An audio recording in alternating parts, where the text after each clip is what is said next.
So I grew up very suspicious of Christians, but determined to know more about the life of Christ. At some point you decided, I think God is heading me toward a career in rock music, but you didn't want to cut off the faith stream that was important to you. Did you just live in the tension? How did you resolve that? You're probably right. Lived in the tension. I always thought smack in the middle of a contradiction was a good place to be. There is, duality is the mark of a lot of great art. And it's one of the things missing from a lot of, for instance, Christian art, because there's no tension. You have this great tradition of worship and music of worship, which is awe-inspiring in the Christian churches. But music that expresses a personal journey and an attempt to wrestle truth to the ground, we don't see much of that come out of Christianity. There's a fear of duality.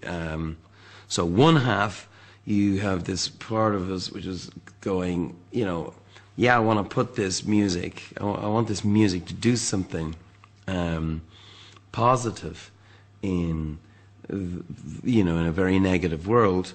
But on the other hand, you want to be honest and own up to your earthly desires and your confusions that everybody has. The key that great art has in common with Christianity is that know the truth and the truth will set you free. I've held on to that very tightly. That's how I start my day as a writer. Because if I start on a lie, and a lie can be being the person that you like to be rather than the person you are.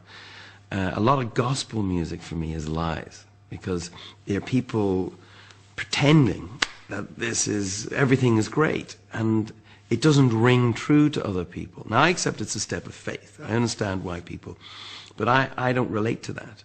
I relate more to the blues. The blues is more like the Psalms of David, where are you when I needed you, call yourself God. I'm interested in that kind of music.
One time, I think it was in an interview, you were arguing the point that you could either believe in Jesus Christ as the Son of God, or you'd have to call him a nutcase, but to just say that he was a good man doesn't work.